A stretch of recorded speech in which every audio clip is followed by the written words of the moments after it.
Payyanamon quarry വിഷയത്തിലെ CPIM ആരോപണങ്ങൾ തള്ളി കോന്നി പഞ്ചായത്ത് പ്രസിഡന്റ്. സർക്കാർ ഡിപ്പാർട്ട്മെന്റുകളാണ് ക്വാറിക്ക് ആവശ്യമായ റിപ്പോർട്ടുകൾ നൽകിയത്. ജില്ലാ കളക്ടർക്കും കോടതി ഉത്തരവിന്റെ പകർപ്പ് ലഭിച്ചിട്ടുണ്ട്.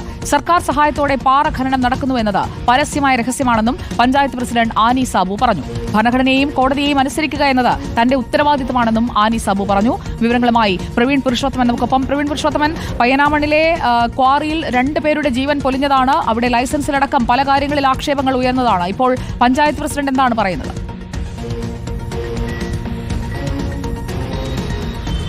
സുജയ, പത്തനംതിട്ട കോന്നി പയ്യനാമൺ ഈ ചെങ്കലേത്ത് ക്വാറി വിഷയത്തിൽ ഇപ്പോൾ വിശദമായിട്ടുള്ള അന്വേഷണം നടക്കുകയാണ്. കഴിഞ്ഞ ദിവസം CPM-ന്റെ നേതൃത്വത്തിൽ കോന്നി ഗ്രാമപഞ്ചായത്ത് ഓഫീസിലേക്ക് ഒരു സമരം നടത്തിയിരുന്നു.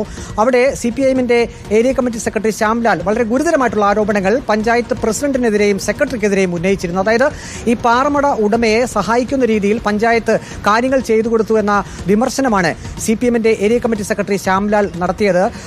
ക്വാറി ഉടമ പഞ്ചായത്ത് ഓഫീസിന്റെ മുകളിലത്തെ നിലയിൽ സെക്രട്ടറിയുമായി കൂടിക്കാഴ്ച നടത്തിയെന്ന ഒരു ആരോപണം കൂടി ഏരിയ കമ്മിറ്റി സെക്രട്ടറി ഉന്നയിച്ചിരുന്നു. ഈ ഒരു സാഹചര്യത്തിൽ കൂടിയാണ് ഇപ്പോൾ ഗ്രാമപഞ്ചായത്ത് ഭരണസമിതി നിലപാട് വ്യക്തമാക്കിയിരിക്കുന്നത്. ആനി സാബു, ഗ്രാമപഞ്ചായത്ത് പ്രസിഡന്റ്, വ്യക്തമാക്കുന്നത് സർക്കാരിലെ വകുപ്പുകളാണ് ഈ ക്വാറിക്ക് നിയമാനുസൃതം പ്രവർത്തിക്കുന്നതിനുള്ള അനുമതി കൊടുത്തത്. അതുകൊണ്ട് തന്നെ ഭരണഘടനയെയും ഒപ്പം തന്നെ കോടതിയെയും ഒക്കെ അനുസരിക്കുക എന്നത് ഗ്രാമപഞ്ചായത്തിന്റെ ഉത്തരവാദിത്തമാണ്. ആ ഉത്തരവാദിത്തമാണ് തങ്ങൾ നിർവഹിക്കുന്നത്.